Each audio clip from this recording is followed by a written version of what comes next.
Bonjour à toutes mesdames, bienvenue sur ce nouveau webinaire qui vous est proposé par Rose Up Association. On est ravis de vous retrouver aujourd'hui. Rose Up, pour celles qui ne nous connaissent pas encore ou qui nous connaissent tout juste, c'est une association de patientes qui informe, accompagne et défend les droits de patientes atteintes de tout type de cancer. Moi, je suis Charlotte, je suis coordinatrice de ma maison Rose Up, votre maison 100% digitale, et donc je suis chargée de vous accompagner à travers toute la France et de vous aider à traverser les soins du cancer. Si vous avez besoin de quoi que ce soit, vous pouvez me joindre par téléphone, par mail. Je suis là pour vous aider et vous accompagner du mieux possible. Aujourd'hui, nous sommes donc avec Margot, avec qui on va discuter sexualité. Je vais lui laisser la parole. Si vous avez des questions, vous les posez dans l'onglet de discussion. Moi, je me fais le relais en temps voulu et on échange. On est là pour ça. Je te laisse la parole, Margot. Parfait, merci beaucoup Charlotte. Petit test, en termes de son, d'image, est-ce que c'est bon? Est-ce que vous m'entendez bien? Parce qu'on va parler de sujets Oui, qui nécessitent une grande attention. c'est fait. N'hésitez pas à me dire, si c'est OK, de votre côté, toutes les participantes, si vous entendez bien. Super! Moi, trop chouette. Donc, pour me présenter un petit peu, je suis hyper contente d'être là. Donc, du coup, je m'appelle Margot Théroux, je suis sexologue clinicienne, c'est-à-dire que je ne suis pas médecin. Et ça, c'est important de le préciser parce que ça veut dire que je ne peux pas répondre aux questions médicales. Euh, J'exerce en visio et à Boulogne dans les Hauts-de-Seine et je suis aussi autrice d'un livre que vous voyez. Alors attendez, j'aurais pas pu bosser pour la météo.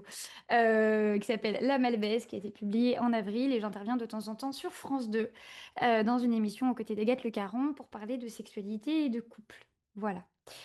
Donc je suis hyper contente. Il faut savoir que ce webinaire s'inscrit dans une série de plusieurs webinaires où on va traiter tout un tas de thématiques autour de la sexualité. Euh, c'est un espace qui se veut être safe et je tiens vraiment à le préciser, c'est-à-dire que je connais Rose Up depuis de nombreuses années et je sais à quel point la bienveillance, c'est peut-être le maître mot de l'association. Mais c'est toujours important de le rappeler parce que quand on parle de sexualité, on parle de son intimité, on parle de soi. Et ce sont des choses, enfin voilà, pour que vous puissiez chacune avoir la meilleure expérience possible au cours de ce webinaire, sentez-vous libre de dire ce que vous avez envie, comment vous en avez envie, sans jugement bien évidemment, puisqu'en fait on est là pour parler vrai, on est là pour parler des sujets qui vous traversent, et donc forcément, il faut que ça se fasse dans un espace safe, comme on dit en langage militant, en tout cas de non-jugement et sécurisé. Voilà pour le cadre qui est toujours important à dire. Alors, je vous ai préparé un petit PowerPoint, une petite présentation qu'on peut vous envoyer, hein, bien évidemment, à la fin. Charlotte, Oui, oui. je te l'enverrai parce que il y a des petites choses que vous avez peut-être envie d'avoir en tête. Et donc, pour que vous puissiez profiter pleinement aussi de ce moment que vous vous octroyez, euh, comment dire, comme ça, vous n'avez pas besoin de prendre des notes et vous pouvez pleinement être là. Alors, tic, et voilà. Alors, aujourd'hui, dans ce premier webinaire que l'on va faire, qui s'intitule Sexualité et couple face au cancer, malentendus, silence et nouvelles négociations, je vais aborder 7 points clés durant cette heure que l'on va passer ensemble. Ces 7 points clés seront suivis d'un exercice que je vais vous donner de faire à la maison si vous avez envie de le faire, bien évidemment. Et ensuite, il y a un temps de partage. Toutefois, moi j'aime bien les choses qui sont interactives, surtout quand on parle d'un sujet aussi vivant qu'est celui de la sexualité. Et donc, n'hésitez vraiment pas à poser les questions. Et en fait, après chaque point, je m'arrêterai. Et au pire, on redira les choses juste après. Mais je veux vraiment pas que vous vous censuriez. Voilà, c'est important que vous puissiez profiter. Encore une fois, ce webinaire, il est pour vous. Je vous remercie de m'accorder ce moment. Et voilà. Alors, avant de démarrer, donc voyez, vous avez bien vu aujourd'hui que la thématique du jour, c'est malentendu, silence et nouvelles négociations. J'avais envie de savoir quels mots vous associez avec la sexualité. Euh, alors n'hésitez pas à me les envoyer en privé et je vais les dire à haute voix ou à le partager en public, c'est d'autant mieux. Mais je voulais savoir, faire un petit tour de table, comment vous associez aujourd'hui la sexualité. Alors, plutôt, non, autre question. Quel mot vous associez avant?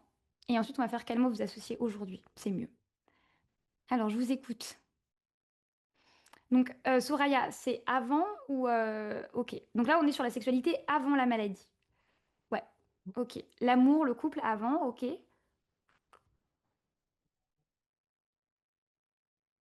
Des fois, tout arrive en même temps. OK, avant c'était normal. Plaisir avant, très compliqué. Bah non, si vous écrivez là où est-ce que vous êtes en train de m'écrire, où écrit-on? Donc c'est très bien. Sexualité avant, couple, épanouissement, plaisir. OK, super. Heu, donc on est sur normal, plaisir, hem, partager plaisir, harmonie, complicité, confiance. Génial, ça c'est top. Enfin, tous vos mots sont top, hein, on va pas se mentir. Plaisir, intimité, fougue. Oh là là, on a une joueuse. La fougue. Avant, plaisir, connexion. Ok, super. Donc on est quand même sur l'idée du plaisir. Proximité, avant. Le désert maintenant. Ok. Donc célibataire, intimité aussi, exploration. Aujourd'hui, c'est un Everest. Ok. Après, difficile, prudence, inquiétude. Ok. Donc, on a commencé à répondre. Donc, maintenant, effectivement, vous pouvez me dire à quoi ressemble la sexualité. Donc, avant, si je comprends bien, on était sur le plaisir, la liberté, l'exploration, on s'éclate, on s'amuse. OK. Aujourd'hui, il y en a qui ont commencé à répondre, donc je vais reprendre les réponses. On est sur le désert, on est sur l'Everest. Il y a une association qui s'appelle Chacune son Everest. Un Everest à gravir, un gros chantier, c'est très difficile. Pas envie, pas de désir. Aujourd'hui, ouais, douleur et frustration, manque de liberté. Aujourd'hui, question, inquiétude, douleur, pas d'envie. Ok, très chouette. Enfin, très chouette. Très intéressant, pardon. Lapsus, désolé, j'ai des lapsus de langage. J'ai des tics de langage qui sont pas fameux. Ok, pas d'inquiétude. Ok, inquiétude, très bien. Hyper intéressant. Et effectivement, ce que j'observe dans vos messages, c'est que effectivement, il y a eu un bouleversement avant et après. Avant de démarrer, enfin de rentrer dans le vif du sujet, j'aimerais bien vous donner une petite définition presque philosophique pour que vous puissiez comprendre à quel point c'est normal ce que vous vivez. Moins fréquent, plus rare. Ouais, ok. Pas d'envie, nous redit une autre participante. Ok. Aujourd'hui, la plupart du temps, les personnes ont tendance à confondre libido et désir. Et ça, c'est une définition que je vais répéter à chaque début de webinaire parce qu'elle est essentielle et encore plus quand on accompagne le sujet du cancer. Est-ce que vous voyez la différence entre la libido et le désir? Non? Mmh. Donc même moi, je t'aurais dit non. Non, tu sais pas. Eh ben, Non. c'est pour ça que je suis là. Soraya et Sophie me disent oui, ok. Envie physique, libido, non, oui, non, ok. On est sûr, ok, bon bah écoutez, c'est le moment de faire un peu. Donc, mais c'est à juste titre parce que les médias confondent les deux. En fait, la libido, c'est ce qu'on appelle l'énergie de vie. C'est global. En fait, ce sont toutes les phrases que tu peux terminer par j'ai envie de. Tu vois. J'ai envie de faire la fête, j'ai envie de sortir, j'ai envie de courir, j'ai envie de chanter, j'ai envie de hurler, j'ai envie de danser, j'ai envie d'aimer, j'ai envie de faire l'amour, j'ai envie de me mettre du vernis, j'ai envie de... En fait, c'est l'énergie de vie. La libido, globalement, c'est ce qui nous fait nous sentir vivants. Dans ces ramifications se trouve le désir sexuel. Tu vois, il faut imaginer finalement la libido comme étant un énorme fleuve. Et en fait, de ce fleuve découlent des petites rivières et donc il y a le désir sexuel. Pourquoi je vous dis ça? Parce que quand on traverse la maladie, à un moment donné, la question de notre mortalité se présente de façon réelle ou supposée, de façon consciente ou inconsciente, ou en tout cas les médecins sont bien là pour nous le rappeler, on les remercie pour ça. Et donc forcément, en fait, c'est compliqué d'avoir du désir quand on peut pas se sentir vivante. Je sais pas si tu, du coup, je m'adresse à toi, Charlotte, parce que je peux pas Mmh. interagir avec les autres participantes. Mais j'aime bien quand je discute, qu'il y a quelqu'un face à moi. Mais je veux dire, est-ce que tu vois la différence sur la libido, qui est une énergie vitale, où tu es dans l'énergie de vie, au sens propre et large du terme, au désir sexuel, où c'est un pan de cette ramification. Alors, pourquoi on ne peut pas se voir les unes des autres? Je ne sais pas, Nancy. Parce que Nancy, nous sommes dans un format où, on accueillerait, beaucoup de monde dans l'idée et donc si on a un tout petit écran pour chacune, là, on est dans un espace où, voilà, on fait de manière générale, mais vous nous écrivez et comme disait Margot, c'est interactif, hein, donc vous nous Mmh. écrivez et on peut échanger comme ça. Ouais, exactement. Et bah oui, effectivement, il y a Aline qui nous dit la libido, c'est pas forcément sexuel. Donc exactement. Ouais.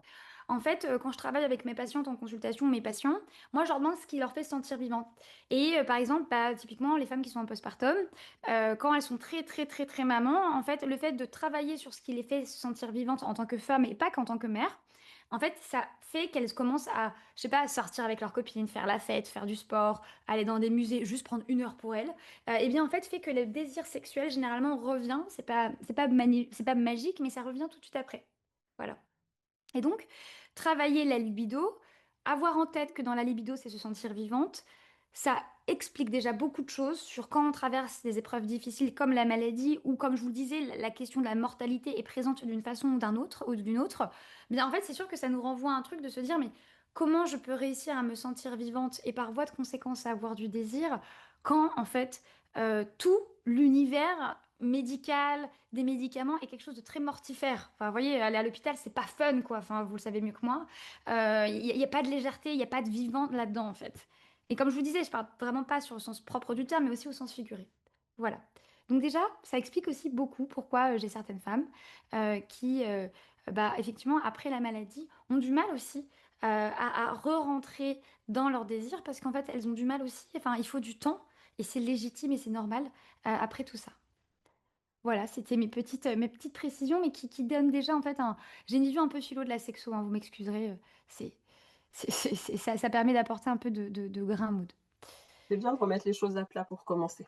Ouais, bah de savoir de quoi on parle quand on parle de Ouais. libido, parce que j'ai vu que le mot libido est apparu, le mot désir aussi, donc je me suis dit autant parler. Mmh. Bon, donc là on est là pour parler du couple. Alors attendez, je vois qu'il y a une question. Oui, ça bien sûr, je vais en parler des traitements et de la sécheresse, bien évidemment. Ça fait partie bah, justement de ce que le cancer fait au couple. Donc je vous le rappelle, hein, la thématique du webinaire du jour, là on parle de la relation. Vous voyez, on ne peut pas aborder tous les sujets et on va aborder effectivement des impacts. Mais aujourd'hui, on va parler des malentendus, des silences et des nouvelles négociations. Donc là, on va aborder la sexualité sur le plan relationnel. Mais on aura d'autres webinaires, vous inquiétez pas, où je pourrai aller plus sur les dimensions physiques. Donc, qu'est-ce que le cancer fait au couple aujourd'hui? Et encore une fois, sentez-vous libre de partager, de témoigner. Et c'est ça qui fait la richesse du webinaire. C'est pas que ce que je vous apporte, mais c'est surtout ce que vous apportez. Je pense qu'elle est là, surtout la richesse, de pas se sentir seul en fait. C'est que aujourd'hui, hop, pardon, le cancer en fait, il vient comme un tiers, comme un intrus dans la relation. Et donc, en fait, à partir du moment où il y a la maladie qui va intervenir dans la relation, on va littéralement être dans un déséquilibre des rôles où on va être sur le côté soignante-soignée. Euh, et est-ce que déjà, enfin encore une fois, je vais beaucoup vous demander parce que c'est ça qui fait la richesse, est-ce que parmi vous, il y en a qui ont observé le côté médical qui est venu tout de suite dans votre relation de couple?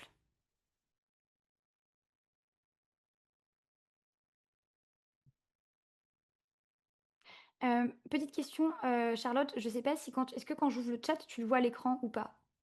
Je vois la discussion, mais j'ai pas de questions-réponses que j'ouvre au fur et à Ah non, mesure, non, mais je non, non, vois. non, mais est-ce que tu vois que moi je le Ah, partage? ah non, je vois Non, pas. tu le vois pas. Super, Non, comme ça, non. en fait, ça me permet d'avoir le chat en même temps et de la Oui, oui, présentation bien à sûr. côté. Ouais, ouais. Alors, non, ça s'est fait petit à petit. Il y a Ilana, alors je vous donne pas vos noms de famille, hein. Il y a Ilana qui nous dit oui tout de suite, Soraya qui nous dit pas brutalement. Ouais, ouais, il y en a qui. Ouais, c'est hyper intéressant. Hmm.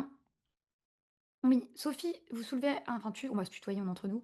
Ouais. Sophie, tu soulèves un point hyper intéressant. Tu dis que le cancer a pris trop de place. Si on ne fait pas attention, il devient le centre de la vie. Notre corps ne nous appartient plus.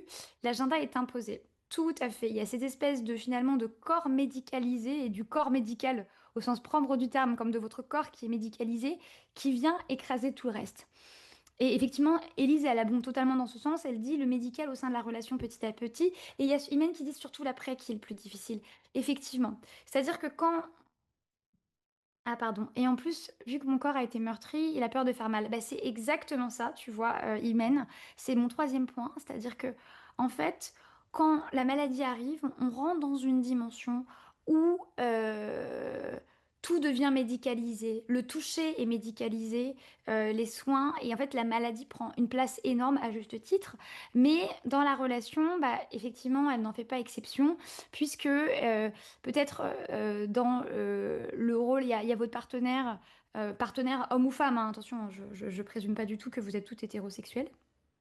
Il peut y avoir, comme je l'écris, la peur de faire mal, la peur de demander. Alors attendez, je vois que j'ai une question. Et puis la mutilation, on est bien d'accord. C'est-à-dire qu'on a un corps qui a changé, on a un corps qui est changeant. C'est difficile aussi de se désirer et de se retrouver désirante avec tout ça. Alors attendez, j'ai vu qu'il y avait une question quelque part. La honte du corps, ouais. Alors c'est quelque chose effectivement que je vais aborder bien évidemment. Imen qui nous dit j'ai du mal à accepter mon sein car il a été très touché niveau médical et du coup je ne ressens plus ce côté plus sexualisé de cette partie. Je me suis pas mal dissociée. Hyper intéressant cette notion de la dissociation. Élise qui abonde, je suis aussi dans l'après et c'est dur, j'ai l'impression de ne plus avoir droit au plaisir sexuel. Mais si tu as le droit, Élise, comme si j'avais une carapace autour de moi et j'ai du mal à baisser les armes. Ok, plein de choses hyper intéressantes dans ce que vous me dites là. Mmh. Euh, Première chose, autre définition, je vais vous définir ce que c'est la santé sexuelle. La santé sexuelle, ça a été défini par l'OMS, donc l'Organisation mondiale de la santé. Donc c'est pas un truc, bon, petite association quand même, c'est un truc assez mondial, qui dit que la santé sexuelle, c'est le bien-être physique, émotionnel, mental et social. C'est-à-dire qu'en fait, ce n'est pas que l'absence de maladie ou l'absence d'infirmité. Et donc, l'OMS définit la sexualité, comme je dis, comme un bien-être physique, émotionnel, mental et social. Ça veut dire qu'effectivement, on sait qu'aujourd'hui, la santé sexuelle fait partie de la santé au global et que, en fait, elle contribue à notre bien-être. Donc, parler de sexualité, c'est pas un caprice, voilà. Et donc, effectivement, tout comme c'est quelque chose qui contribue à notre santé, bah, parfois l'absence de sexualité avec un grand S peut aussi venir nous toucher. Mmh. Caroline qui dit cancer métastasique, pas de faim, mais t'inquiète Caroline, on va trouver des solutions, je t'assure que la pénétration n'est pas la seule chose à faire. Pour revenir effectivement sur le cancer, sur le lien entre sur ce que le cancer, sur ce que fait le cancer au couple, effectivement, dans la relation, et là je parle encore de la relation, en fait, chacun va vivre une expérience qui va être différente, mais croit vivre la même chose. C'est-à-dire que il y a des personnes en fait qui vont effectivement un peu naviguer en silo, et encore une fois, c'est normal parce qu'en fait, personne n'est prêt à la maladie, personne n'est prêt à l'impact sur le couple. Moi, déjà, je parle juste de la relation, hein, je parle pas du côté de la dimension physique. C'était pas l'amour qui va disparaître, c'est la lisibilité du lien qui se brouille. C'est-à-dire que quand on traverse la maladie, l'amour ne disparaît pas. Il arrive parfois qu'il disparaît, mais c'est pas la grande majorité. Mais par contre, en fait, c'est que nos places, elles sont redéfinies. Je sais pas si parmi vous, il y en a qui sont mamans. C'est un peu comme l'arrivée d'un enfant où finalement, on était en couple et puis paf, il y a une troisième personne qui arrive et on ne sait pas le père, la mère, etc. Alors bien évidemment, la maladie est loin d'être comparable à l'arrivée d'un enfant, mais c'est à partir du moment, ma comparaison, elle tenait surtout au fait qu'à partir du moment où il y a un invité ou une invitée dans la relation qui n'était pas prévue ou qui est prévue, bah forcément, il y a les cartes qui se rejouent. Alors, ah ben voilà, demande en mariage après 17 ans et un enfant, on adore Lauriane. Mmh. Et pourtant, il ne se passe pas grand-chose. Alors, les grands malentendus sexuels après le cancer, on y est. Si il ou elle ne me désire plus, c'est que je ne suis plus attirante. Ah, je ne dis rien pour ne pas rajouter de charge. Le désir devrait revenir maintenant. Si on ne fait plus l'amour, c'est que le couple va mal. Alors, il faut savoir que, et effectivement, ce que tu dis, Marie Jaudet, est hyper intéressant, c'est que tu as du mal à faire l'amour avec ton aidant. C'est que il faut un temps de reconstruction psychique. C'est-à-dire que quand on est dans la maladie, on est en plein dedans, on vit le truc, on lutte, on se bat, et le cerveau, il dissocie, il y a le terme de dissociation. En fait, vous coupez vos émotions, parce qu'en fait, c'est tellement intense ce que vous êtes en train de vivre, que vous foncez, quoi. Et puis généralement, en fait, parfois, le plus dur, chez certaines femmes que j'ai accompagnées qui ont un cancer, au-delà de la maladie, elles m'ont dit sur le plus dur, sur le plan psychologique, c'était pas du tout pendant, c'était après. Parce qu'en fait, après, il y a une espèce de pression en mode bon bah vas-y, de manière générale, hein. Vous voyez, il y a même votre entourage peut-être qui vous a déjà dit non mais vas-y, c'est bon, c'est derrière toi, on peut avancer, c'est passé. Alors oui, sauf que je ne suis pas complètement dissociée et qu'à un moment donné, en fait, bah, c'est difficile de retourner dans la vie quand on a été, si certaines ont eu bah, des cancers qui ont parfois récidivé ou comme j'ai pu le dire, un cancer métastasique, c'est compliqué en fait de retourner dans la vie pour revenir dans la libido. Euh, enfin, euh, votre corps a changé, certes, mais ça ne veut pas dire qu'il n'est pas érotisable pour autant.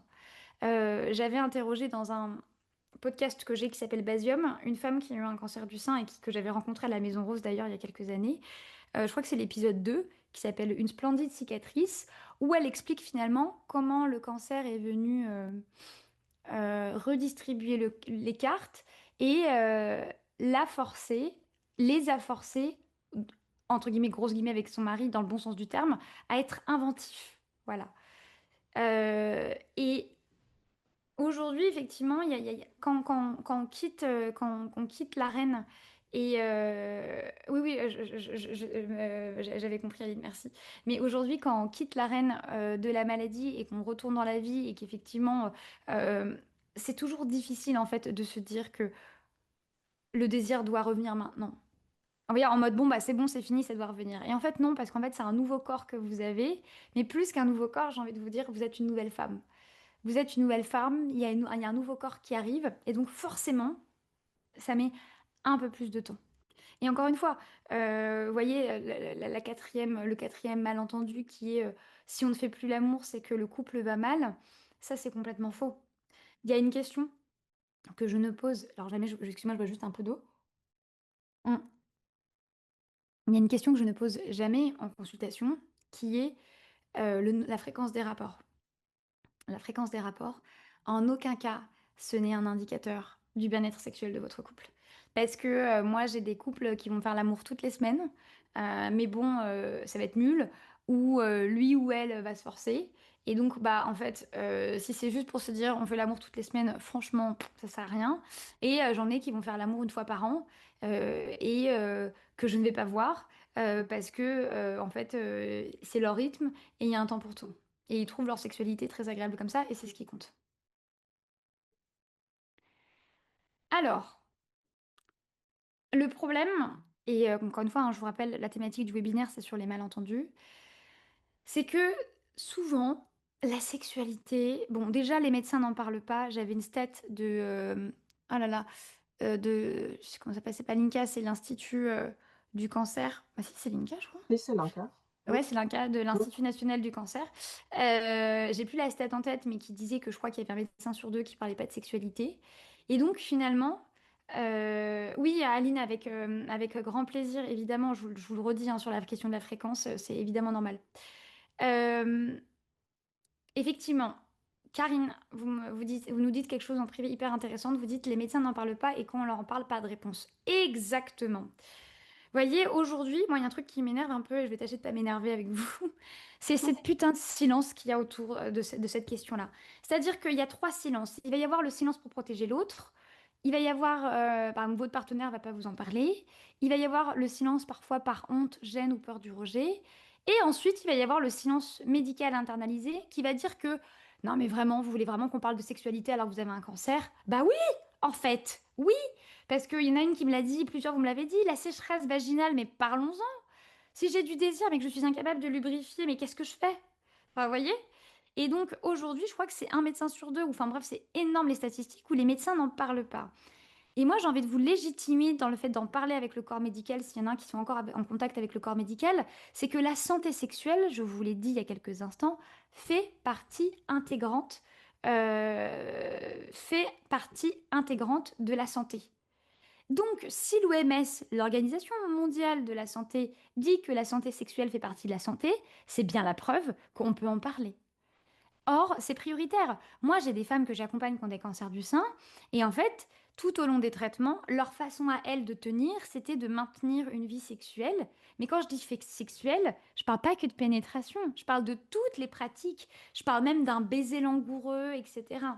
Et donc, aujourd'hui, euh, en fait, pour certaines de mes patientes, bah, maintenir une forme d'érotisme dans leur couple, ça leur a permis en fait de tenir et de ne pas se voir que comme un corps médicalisé. Parce qu'effectivement, le problème du silence, c'est qu'on peut faire des fausses interprétations. C'est-à-dire que si votre partenaire ne va pas vous voir parce qu'il peut se dire, bah en fait, elle est dans la maladie, j'ai peut-être pas envie de l'emmerder avec ça, bah vous allez dire, bah il me désire plus. Ça, c'est assez classique. Alors que pas du tout. Vous voyez? C'est-à-dire qu'en fait, peut-être que votre mari ou votre partenaire, votre femme ne vient pas vers vous, bah parce que il ou elle avait peur de vous gêner. Euh, et tandis que vous allez interpréter en disant, bah, en fait, c'est parce qu'il ne désire plus. Ensuite, il peut y avoir des fantasmes négatifs. Enfin, vous voyez, c'est-à-dire que c'est le fait d'être dans le silence, le fait de ne pas parler enfin, des fantasmes négatifs, ça va être de projeter l'après, mais dans un après très triste ou très noir, en disant, bah oui, mais après, c'est fini, on n'aura plus jamais de vie sexuelle et machin et trucs et tout. Moi, je dis souvent à mes patientes, un temps pour tout. Voyez, votre corps, il s'est combattu. On travaille sur sur comment on se redésire soi, et ça, c'est hyper intéressant. Je vous le redirai, mais j'ai peur d'oublier, donc je vous le dis maintenant. La première personne qu'on doit désirer, c'est soi-même. Et évidemment, ouvrir les cuisses, c'est un acte qui est tellement intime, bien qu'on nous vende la sexualité comme un truc extrêmement banal, ça ne l'est pas. Et donc, forcément, euh, s'ouvrir physiquement, ça demande une connexion psychique, mais ça demande aussi une connexion psychique avec soi-même. Donc forcément, si on ne se désire pas, bah, c'est normal et c'est ok. Je vous le dis, c'est vraiment ok de ne pas avoir de désir pour son partenaire. Et ensuite, la conséquence du silence, c'est l'éloignement progressif du corps de l'autre. Voilà. C'est bah, en fait pire que les engueulades, le silence dans les couples. Mmh. Je suis thérapeute de couple et je le vois, c'est-à-dire que moi je préfère quand ça pète, sans violence hein, bien évidemment, parce qu'on peut se disputer sans violence. Je préfère les fois où ça pète que le silence. Parce qu'en fait le silence c'est un peu un poison lent. Vous voyez, je vais vous faire une petite anecdote et vous allez comprendre mon parallèle. Il y a un mois, je prends la voiture pour aller travailler. Je suis lancée à pleine balle sur la nationale et je suis à 110. Et je vois un voyant rouge. Je vois un voyant rouge qui s'allume au niveau du moteur. Bon, je pousse tant bien que mal ma voiture jusqu'à mon garage. J'arrive au garage, enfin à mon garage, à mon parking, pardon. J'arrive à mon parking, j'avais pas de garage sur la route. Je ferme ma voiture, forcément le voyant rouge disparaît. Entre-temps, la journée se fait. J'ai cette histoire de putain, ça veut dire quoi? Je suis vulgaire. Pardon, c'est quoi ce voyant rouge? Qu'est-ce qui s'allume, etc. et machin. Et en fait, au moment, donc toute cette histoire de voyant rouge, bien que mon moteur était éteint, toute cette histoire de voyant rouge toute la journée en consultation, ça m'obsédait. Et le soir, je retourne à la voiture, et bien j'arrive à ma voiture encore plus stressée que je n'étais que le matin. La comparaison avec le silence, c'est que c'est la même chose. C'est-à-dire que ce n'est pas parce qu'on ne dit pas que ça n'existe pas.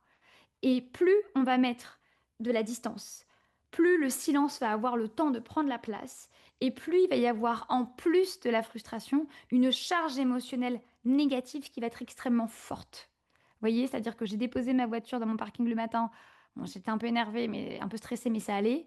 J'ai coupé le moteur, donc en soi, le problème n'existait plus, mais il était toujours là.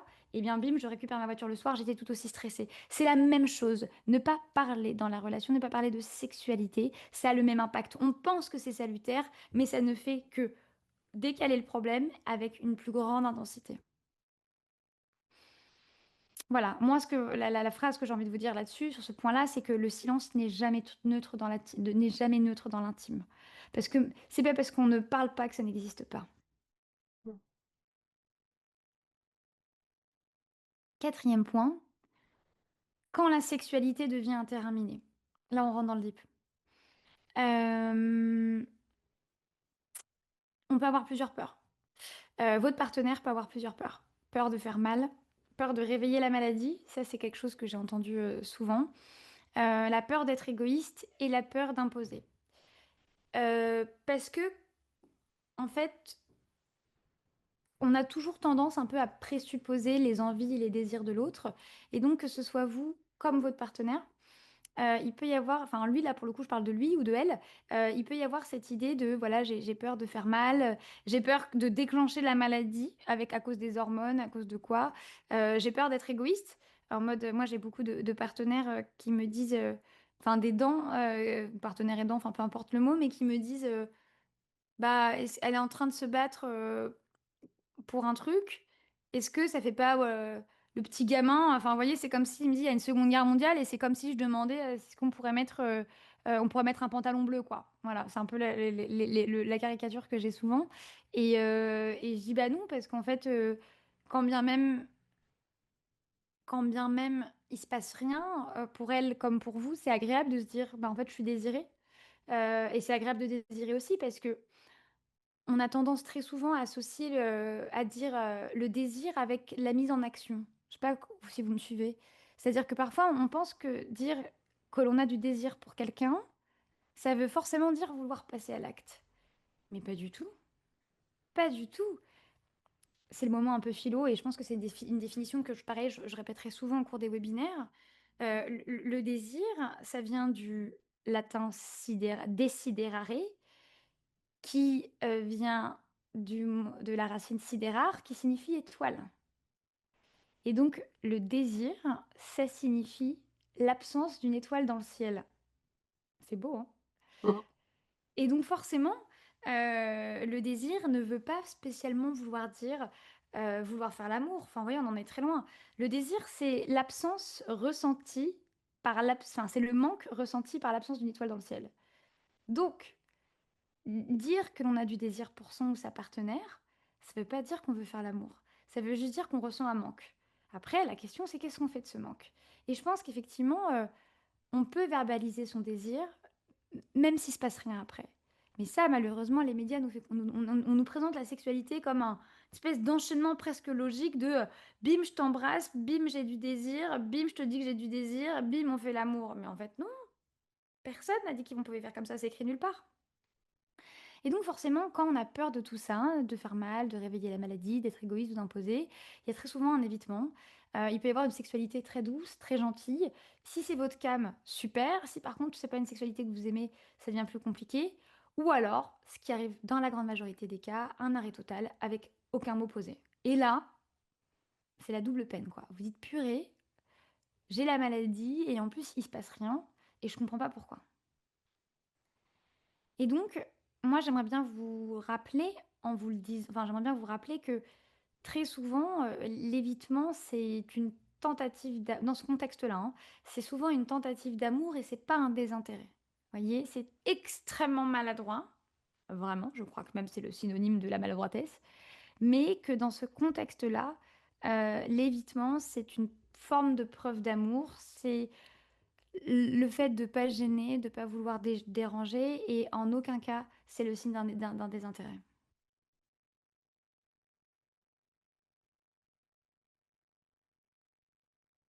Bon, alors, maintenant qu'on a dit ça, on va négocier. La sexualité, alors je regarde juste si j'avais mis, voilà, parfait. La sexualité d'après-cancer, c'est pas un retour en arrière, c'est une renégociation. Je m'explique. Ouais, on est d'accord, Lauriane, vive la négo. Il y a une notion qu'on appelle en sexo qui s'appelle le contrat implicite. Le contrat implicite, c'est toutes les choses que vous allez faire au début de la relation sexuelle avec votre partenaire qui très souvent ne sont pas discutées. Par exemple, je sais pas moi, on va parler cru, enfin on va parler cash. Vous êtes en train de vous embrasser, il glisse la main dans votre culotte, il touche votre clitoris. Soit vous avez un mouvement de recul et ça signifie je suis pas fan, soit vous ne dites rien. Et ça veut dire c'est ok. Voyez? La grande majorité des couples ne parlent pas des pratiques qu'ils peuvent ou pas faire. Généralement, c'est un peu des espèces de discussions de corps à corps, etc. Parfois, il y a des couples qui vont dire, très libres, qui vont dire, bah, ça j'aime pas, ça j'ai envie, ça j'ai pas envie, etc. C'est ce qu'on appelle le contrat implicite en sexo. Le problème, c'est que le contrat implicite en sexo, souvent, on n'en parle qu'une fois et puis on n'en parle plus. C'est-à-dire que j'ai des couples qui viennent me voir et ça fait 10 ans, 20 ans, 30 ans qu'ils sont ensemble. Bah ouais, mais en fait, ce que tu aimais il y a 10 ans, évidemment. Enfin, vous voyez, les goûts changent, mais les goûts changent en matière vestimentaire, en matière de musique, en matière alimentaire, mais y compris en matière de sexualité. Et donc, très souvent, on se dit oui, mais il y a 10 ans, t'aimais trop les fellations, ouais, bah aujourd'hui, j'aime plus. Oui, mais du coup, vous voyez, ça rip un peu. Eh bien, en fait, le cancer, c'est un de ces moments de vie, comme le postpartum, où en fait, on va devoir assez clairement expliciter le contrat implicite et du coup, en dessiner, si c'est le cas, les nouveaux contours. Et donc, on va devoir explorer ce qui est possible, impossible ou inconfortable. Vert, rouge, orange. Voyez. Qu'est-ce qui est possible je sais pas moi, qu'est-ce qui est possible euh, le cunilingus. Qu'est-ce qui est impossible? Le sexe anal. Qu'est-ce qui est inconfortable? La pénétration. Voyez. Ensuite, et ça, vous allez le faire seul, mais vous allez le faire avec votre partenaire si vous êtes en couple. Qu'est-ce qui fait du bien même sans sexe? Voyez. C'est-à-dire que le téton, même s'il vous reste qu'un sein, eh ben, ça peut être hyper cool. La nuque, on a plein de zones érotiques, la peau, l'intérieur des cuisses, les baisers, les caresses. Mais vous voyez, pas les papouilles, hein, les caresses. Vous voyez, enfin, un truc qui est génial, c'est que vous prenez votre doigt et en fait, vous faites le contour du corps de votre partenaire et ainsi de suite. Hyper érotique. Mais c'est juste un doigt qui fait le. Vous voyez, c'est comme si vous prenez votre main et vous faites ça. Et sauf qu'au lieu de faire ça sur votre main, en un peu plus lent, vous faites ça sur tout le corps. Ça, c'est génial. Et ensuite, on va explorer aussi une plume. Ouais, Edith, on sent l'experte. Et bien sûr. Ou une plume. Qu'est-ce qui peut être désirant sans être génital? Voyez? Qu'est-ce qui peut... Parce qu'en fait, ce qui fait peur dans le sexe après cancer, c'est la génitalité, évidemment. On sait toutes les impacts que ça a sur la fatigue, la lubrification, etc. Mais il y a des fois, en fait, on peut vivre des choses hyper érotiques. Ouais, dites. Mais oui, je taquine. On peut vivre des choses hyper érotiques et il n'y a pas besoin de génitalité. Enfin, il y a des baisers plaqués contre un mur qui sont ultra érotiques comparés à une espèce de bestiaide où les deux sont à moitié dedans. Enfin, vous voyez, moi, ce que j'ai envie de vous faire comprendre aujourd'hui, et ce sera mon but dans tous les webinaires, c'est que la sexualité, c'est pas un entrée plat dessert, c'est un apéritif dînatoire. Tout se vaut. C'est-à-dire que des caresses avec la plume, des baisers langoureux, souffler, vous voyez, jouer sur le chaud et le froid, c'est-à-dire embrasser et utiliser les glaçons, souffler à l'intérieur de la nuque, des caresses à l'intérieur des sexes, des caresses sur les fesses, de la masturbation, de la pénétration, du sexe oral, du sexe anal, tout, tout, il n'y a pas de pratique qui est mieux que les autres, en fait, c'est vraiment ça. Et en fait, il y a des choses qui sont ultra désirantes sans être génitales. Une séance photo, nue, hyper érotique et bien plus intéressant qu'une espèce de bestiaire, vous voyez? Enfin, vraiment. Donc, rappelez-vous, et peut-être que la maladie, c'est l'occasion de le dire et de le comprendre, c'est que la sexualité, c'est un contrat qui est évolutif et qui n'est pas figé. Et ça change. Mais ça peut changer d'un mois à l'autre, ça peut changer d'une heure à l'autre, ça peut changer d'une journée à l'autre, voyez? Et ça, c'est OK. Alors, pour revenir sur la communication, comment réouvrir le dialogue sans injonction? Bah, parler de ressenti plutôt que d'acte. Moi, quand je reçois des couples en thérapie de couple, je dis très souvent qu'en fait, pour moi, la vérité n'existe pas et que la seule vérité qui compte, ce sont leurs ressentis. Parce que dire je me sens pas bien, en fait, personne peut vous dire bah non, tu te trompes. Autoriser les je ne sais pas, voyez, autoriser de ne pas savoir. Distinguer la proximité et la sexualité, c'est-à-dire que c'est vraiment cette idée de. Euh, en fait, parfois, j'ai des femmes qui ont peur de faire des câlins à leur chéri ou à leur chéri IEIS parce que en fait elles se disent oui mais en fait si je vais lui faire un câlin il va avoir envie. Bah non en fait il y a des fois comme je vous explique hein, comme je vous l'ai dit le désir c'est ressentir le manque c'est le ressentir l'absence d'une étoile dans le ciel bah, c'est la même chose. Ensuite quatrième point c'est poser des mots sur les peurs plutôt que sur les solutions. En fait, chercher, être dans une logique de toujours trouver des solutions, c'est hyper pressurisant, mine de rien. Tandis que dire, bah voilà, j'ai peur, on montre une forme de vulnérabilité et la vulnérabilité va permettre une intimité psychique qui va permettre une intimité physique. Et enfin, je vous le dis, c'est OK de ne savoir par, de ne pas savoir, pardon, par où commencer. Moi, j'aime pas du tout aujourd'hui la sexualité telle qu'elle est présentée. Comme étant quelque chose, de solutionnable, d'activable, presque de commercial. Je sais pas, vous voyez, on compte tout. on compte le nombre de rapports, on compte le nombre de centimètres, on compte le nombre d'orgasmes, on compte le nombre le temps qu'on passe. Mais je me dis, mais putain, mais oh, stop! La sexualité, c'est léger, c'est fun. Et en fait, et c'est beau aussi de se dire qu'on repart de zéro parce que ça va, comme cette femme que j'avais interrogée dans l'épisode de Basium, c'est, ça nous donne l'opportunité de s'amuser et de se planter. Et c'est OK de se planter, il n'y a pas d'enjeu en fait. Il n'y a pas d'enjeu. Donc, et mon septième point avant de vous donner votre exercice et d'avoir cet espace pour discuter, il faut pas confondre l'intimité et la sexualité. L'intimité, c'est un espace de sécurité, de vérité, de présence. C'est ce que je vous ai dit, hein, l'intimité, c'est l'intimité psychique et c'est l'intimité physique. Il faut qu'il y ait de la confiance. Il faut qu'on se sente bien. Il faut que vous soyez vraiment enveloppés.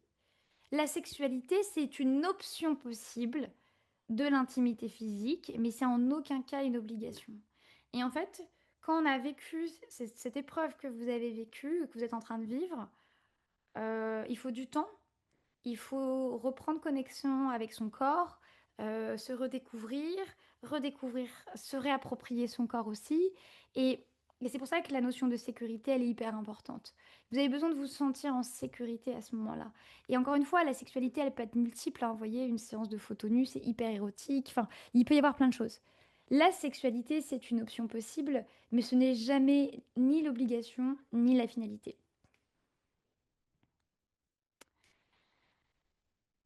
Voilà. Et ça, je voulais vous dire cette phrase aussi, c'est que ce qui fait couple, ce n'est pas ce qu'on fait avec son corps, mais c'est ce qu'on s'autorise à dire avec lui. Et ça, c'est hyper intéressant. C'est la notion entre l'être et la différence entre l'avoir et l'être. Voyez, vous n'êtes pas dans une représentation dans la sexualité. C'est pas ce que vous allez faire. On s'en fiche que vous fassiez la toupie volante ou le pigeon cramé. Non, j'en sais rien, c'est pas des positions. Je les connais pas. Je les connais pas du tout.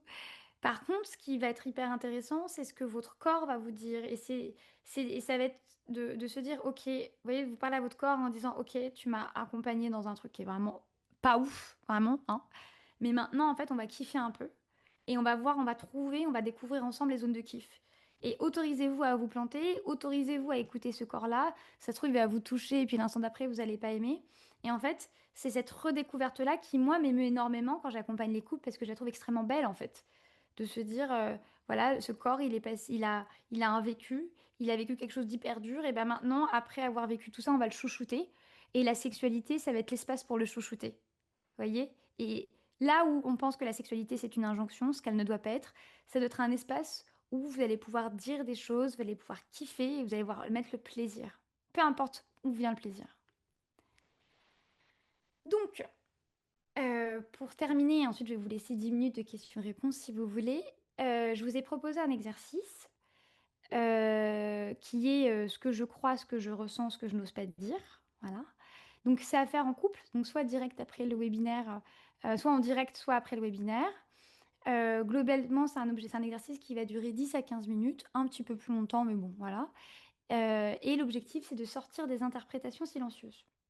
Donc, première étape, pardon, l'étape en solo. Donc chacun va prendre une feuille et va compléter ces 3 phrases sans chercher à être poli ou rassurant. Première phrase. Dans notre sexualité, depuis le cancer, je crois que l'autre pense que ta ta ta ta ta ta.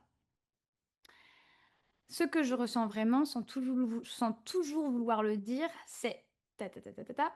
Ce que je n'ose pas dire à l'autre par peur de le ou la blesser, c'est ta ta ta ta ta ta.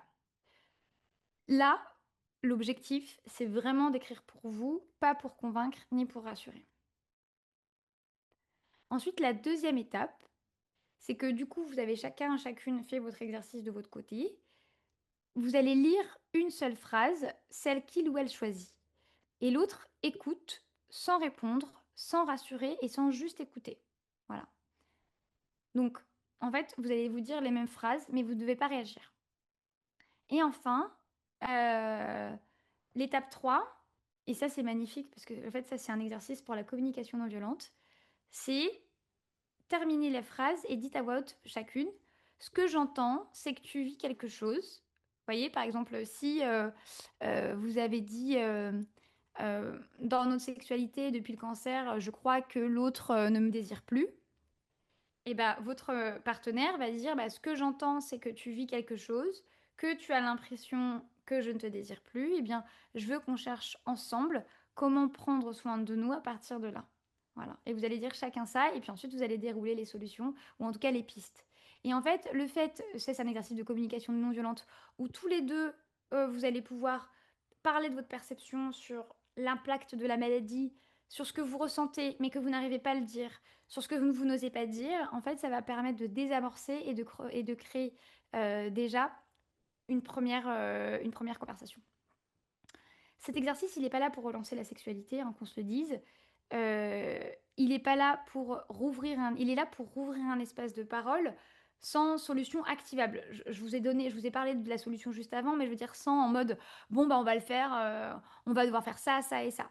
Parce qu'en fait, finalement, et j'aimerais bien terminer là-dessus, c'est que ce qui abîme le couple après un cancer, c'est pas l'absence de sexe, c'est souvent l'absence de mots. Voilà, Mmh. voilà. C'était mon ultime bafouille. Du Bah, coup, il nous c'était une reste belle dernière. Oui, n'hésitez pas, hein. merci. Je prévois toujours 5 10 minutes, il nous reste 10 minutes, parce que voilà, il peut y avoir des questions, des choses que j'ai pas dit, auxquelles j'ai pas répondu. Petit tour de table, comment vous allez? Qu'est-ce que vous retenez? Qu'est-ce qui vous parle? Enfin voilà, là, c'est le moment où je fais que répondre. Mmh. N'hésitez pas à nous dire tout ce qui vous passe par la tête. Alors Sophie, c'était peut-être pour le jeu, tu as vu? Peut-on remettre les questions pour y répondre? Alors, est-ce que je peux mettre un docu ah mais attendez, je vais pouvoir mettre un document. Attendez, je crois que je peux vous mettre un document. De toute Sinon façon, tu le m la présentation, je vous la donne, hein, je vais pas ouais, la ouais, garder.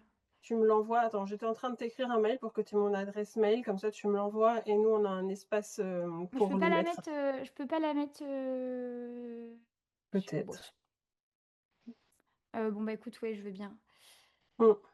Je vais hop, je vais essayer de le mettre attendez, je vais essayer de le mettre hop. Donc en tout cas, les questions, vous allez les avoir, bien sûr, Sophie. Mmh. Merci Aline, merci. C'était intéressant, je suis embêtée, je suis perdue ma libido. Après, dites toute seule, il y a plein de choses très chouettes à faire. Je ne sais pas si vous connaissez les sextoys. Je ne sais pas si vous connaissez la littérature érotique. Je ne sais pas si vous connaissez les podcasts érotiques. Ça, c'est quelque chose, effectivement, qui peut être très, très cool. Mmh. Alors, j'essaye juste de mettre atelier. Voilà. Ah, voilà. Alors, Evody qui nous dit, hop, désolée, je ne sais pas faire deux choses à la fois, c'est insupportable. Alors, non, parce que je veux vous donner le webinaire, même si, enfin, hop, je vais Ouais, t'inquiète, regarder. tu me l'enverras après et je Ouais, je te l'enverrai après. ouais, ouais, oui, oui. Alors, du coup, je reviens avec vous, ce sera plus simple.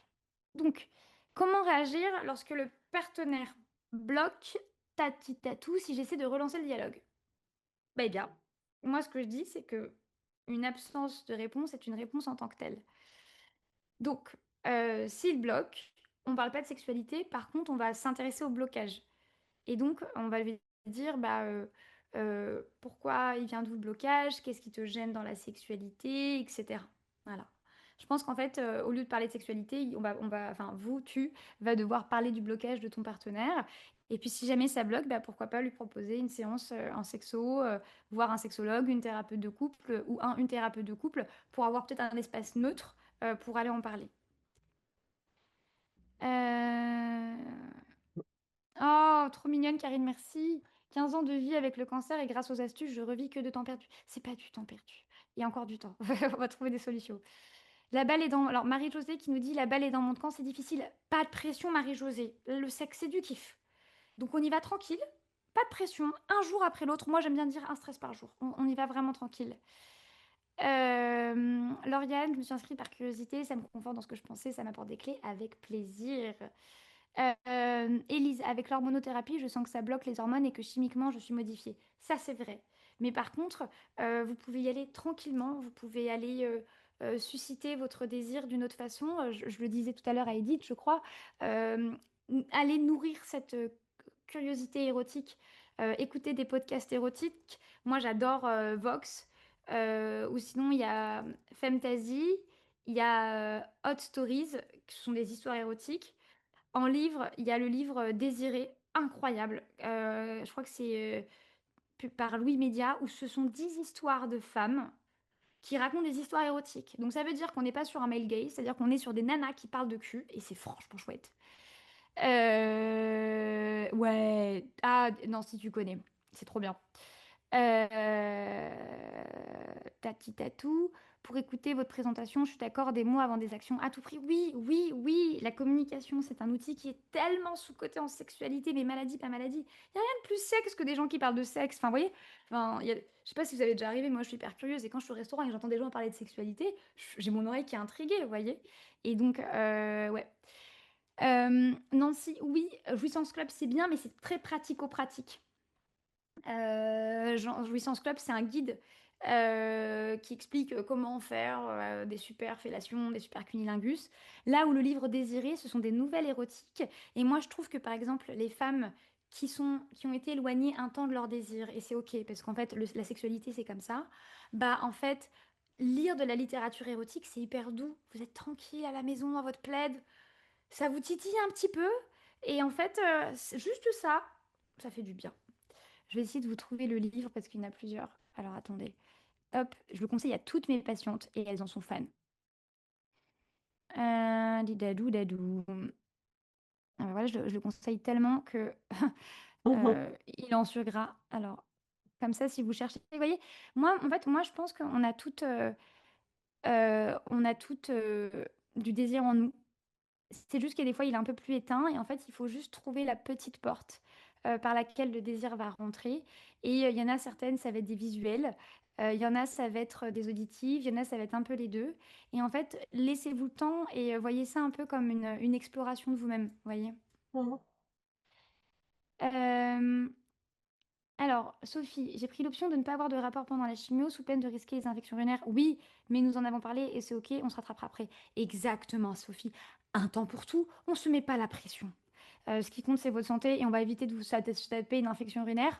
Mmh. Si jamais vous êtes tendancieuse à avoir des infections urinaires, il y a des compléments alimentaires en pharmacie. Alors, à voir si c'est compatible avec vos médicaments, hein. Donc, on ne va pas jouer les apprentis chimistes, mais il y a des compléments alimentaires à base de cranberry, là, ou des trucs comme ça. Ouais. Caroline, lui, me désire, mais moi, je suis toujours fatiguée, je ne sais plus comment faire. Je sais qu'il a envie de faire l'amour, perte de désir énorme. La mardi est arrivée à peine un an après notre rencontre. Caroline, la première chose à faire, c'est de vous écouter, vous, hein. Et encore une fois, absolument pas se forcer parce que c'est pire que mieux. Donc, essayez effectivement de vous faire plaisir à vous, hein. La masturbation, c'est très bien. Et moi, j'ai envie que, avant de retrouver une sexualité à deux, il faut que vous retrouviez une sexualité sola.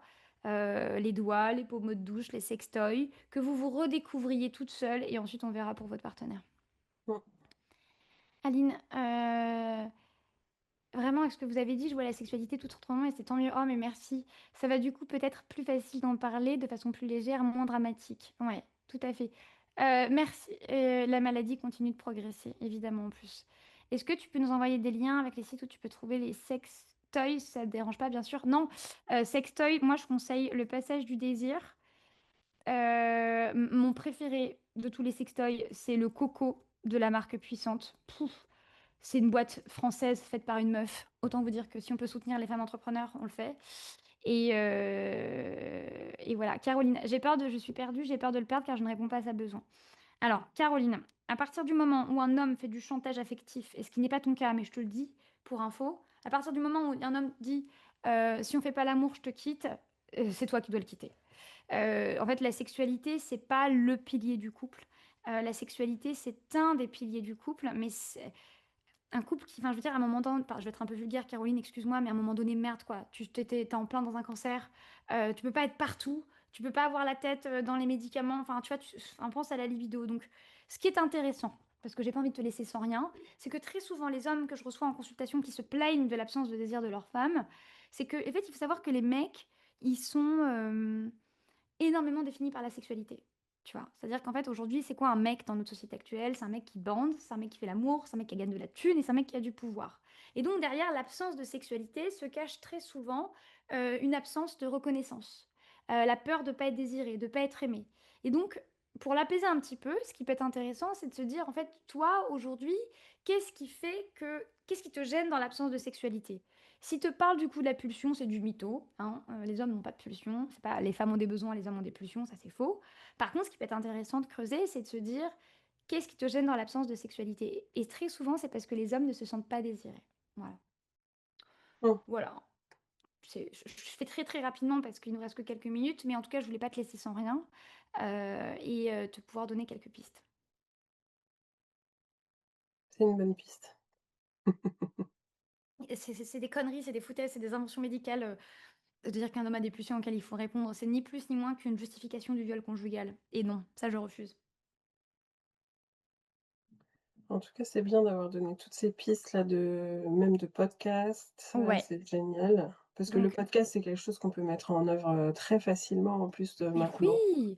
Donc podcast, Vox, Hot Stories, et Femtasy, mais c'est payant. Ensuite, j'écris tout au même endroit. Ensuite, le livre, effectivement, c'est, Désiré, de Emma Becker, je crois, un truc comme ça. Ensuite, en film porno éthique, mais c'est payant. Mais je vous le dis, s'il y en a qui veulent regarder, c'est Erika Lust. C'est une ancienne actrice X qui a monté sa boîte de prod. Et donc, toutes les acteurs, les actrices sont bien payés, tout est consenti. Donc, on peut regarder du cul et se faire plaisir sans se dire putain, j'espère que la personne était consentante. Oui, par Euh, contre, tu écris, sur, «Oh, tu pas faut que tu choisisses tout Ah, le monde dans pardon, la discussion. excuse-moi. Voilà. Alors, le livre, c'est pour ça. Hop, le livre, c'est ça. Le podcast, hop, le podcast, on a dit, c'est Vox, Hot Stories, hop, et Femtasy qui est payant. Oh merci pour Basium. Ouais, pour Basium, c'est ah oui et pour Basium, c'est mon podcast. C'est l'épisode 2 qui s'appelle «Une splendide cicatrice», qui est génial. Où j'ai interviewé une nana, de la Maison Rose avec qui j'avais un énorme feat. Et enfin une femme qui a eu un cancer du sein, une double Mmh. mastectomie et qui explique. Voilà. Le livre, c'est le collectif Les Désirés. Tout à l'heure, Heu, tu parlais d'un truc de Louis, oui, bah, des oui, c'est ça, OK, c'est le c'est un livre. collectif. OK. Ouais, c'est en fait, c'est, Louis, LOIE, c'est le truc édito. D'accord, parce que je les connaissais moi personnellement, mais que pour les podcasts, je connaissais pas Ouais sur, et en les fait, livres. ils ont des podcasts érotiques, je crois et ils ont produit, le livre Collectif Désiré. D'accord. Voilà, Eh je bien, crois que qu'on s de que de je crois que richesse vous pour avez ce tout. premier. Ouais.